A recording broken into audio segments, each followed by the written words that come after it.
விதிகளில் திடீர் மாற்றம், தேர்தல் ஆணையம் முடக்கப்படுகிறதாங்கிற கேள்வி எழுகிறது. தேர்தல் நடத்தை விதிகளில் மத்திய அரசின் சட்ட மற்றும் நீதித்துறை அமைச்சகம் சில மாற்றங்களை செய்து திடீர் அறிவிப்பு வெளியிட்டிருக்காங்க. தேர்தல் ஆணையத்தின் பரிந்துரைப்படி இந்த மாதிரி செய்யப்பட்டிருப்பதாக சொல்லப்பட்டிருக்கிறது. தேர்தல் நடத்தை விதிகள் 1961 விதி 93(2)(a)ல் தேர்தல் தொடர்பான எல்லா ஆவணங்களும் பொது ஆய்வுக்கு கிடைக்கும் என்று தெரிவிக்கப்பட்டிருக்கிறது. ஆனால் விதிகள் திருத்தப்படுவதற்கு பிறகு அதில் தேர்தல் தொடர்பாக இந்த விதியில் குறிப்பிடப்பட்டுள்ள அனைத்து ஆவணங்களும் பொது ஆய்வுக்கு கிடைக்காது அப்படின்னு மாற்றப்பட்டிருக்கிறது.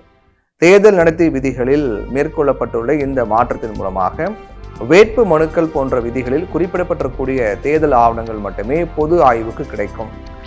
படிவம் 17C போன்ற ஆவணங்கள் வேட்பாளர்களுக்கு கிடைக்கும். ஆனால் தேர்தல் தொடர்பான மின்னணு பதிவுகள் மற்றும் சிசிடிவி காட்சிகள் பொதுவில் கிடைக்காது.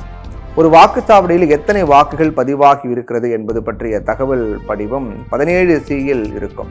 காங்கிரஸ் தலைவர் மல்லிகார்ஜுன கார்கே தன்னுடைய எக்ஸ்தல பக்கத்தில் தேர்தல் ஆணையத்தின் சுதந்திரத்தை கட்டுப்படுத்தும் நோக்கத்தில் மோடி அரசு முன்னெடுக்கக்கூடிய இந்த முயற்சிகள் அரசியல் சாசனம் மற்றும் ஜனநாயகத்தின் மீதான நேரடி தாக்குதலாகும் அப்படின்னு பதிவிட்டிருக்காரு மல்லிகார்ஜுன கார்கே.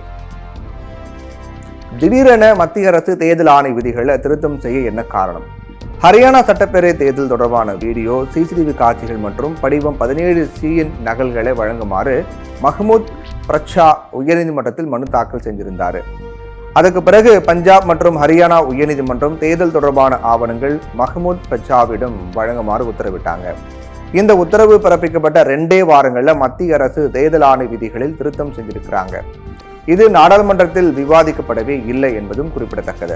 2024 மக்களவை தேர்தலின் போதும் குற்றச்சாட்டுகள் மற்றும் சர்ச்சைகளின் மையமாக தேர்தல் ஆணையம் இருந்தது. அப்போ வாக்குப்பதிவு தொடர்பான விவரங்களை வெளியிட தேர்தல் ஆணையம் தாமதம் செய்வதாக குற்றம் சாட்டப்பட்டது. வாக்கு சதவிகிதம் தொடர்பாகவும் விவாதங்கள் எழுந்தன. மக்களவை தேர்தலில் பதிவான மொத்த வாக்குகளின் எண்ணிக்கைக்கு பதிலாக வாக்கு சதவிகிதம் வெளியிடப்பட்டது. காங்கிரஸ் மூத்த தலைவர் ஜெயராம் ரமேஷ் வெளியிட்டுள்ள பதிவில் ஊழல் மற்றும் நெறிமுறையற்ற நடைமுறைகளை அம்பலப்படுத்துவதற்கும் வேறறுப்பதற்கும் வெளிப்படைத்தன்மை ரொம்ப உதவியாக இருக்கும். வெளிப்படையான தகவல் அரசின் செயல்பாட்டின் மீதான நம்பிக்கை மீட்டெடுக்கிறது.